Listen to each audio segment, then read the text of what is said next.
খামারে কতগুলা গরু, ঘাসই পাই না। ঘাস যদি না পাই, এই গরুগুলো একলা একলা কেমনে পালমে হনে? মামা তুমি থাকো কই দিয়া, তোমার খুঁজে পাওয়া যায় না? খুঁজে কেমনে ভাবি? কত বড় একটা খামার, এই জায়গা আমি একলা একলা কাম করি। আর একলা কাম করলে কি লোক খুঁজে পাওয়া যায়? দাও মামা, রুমের চাবিটা দাও। চাবি লাগবো? এই যে নে। মামা তুমি কি দিয়ে বাড়ি যাও না, এখন এই জায়গা কাজ করতেছো? না রে বাইক না, আমি তো ছুটি পাই না, আর বাড়িও যাইতে পারি না। মামা তোমার কি কেউ নাই বাড়িতে? আমার বাড়িতে বাবা মা ভাই ছেলে মেয়ে সবাই আছে। আমি এই যে বাড়ির লোকজনের সাথে ঈদ করে আসলাম, তোমার কি মন চায় না বাড়ির লোকজনের সাথে ঈদ করতে? বাইক না রে, বাড়িতে যাইতে মনই চায়, কেমনে যাবো ক?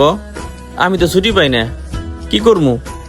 পরে চাকরি করি, মন যতই চাক, মন চাইলেও যাইতে পারি না। তোরা তো শিক্ষিত মানুষ, এই জায়গায় অফিস সময় কাম করস, আর আমি তো শিক্ষিত না, পড়াশোনা জানি না।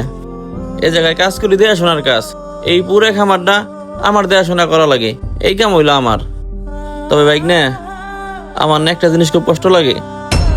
আমার ছোট একটা মাইয়া আছে, মাইয়াটা ফোন দিলে খালি কে বাবা বাড়ি আসো, তখন না বাইক না আমার অনেক কষ্ট লাগে,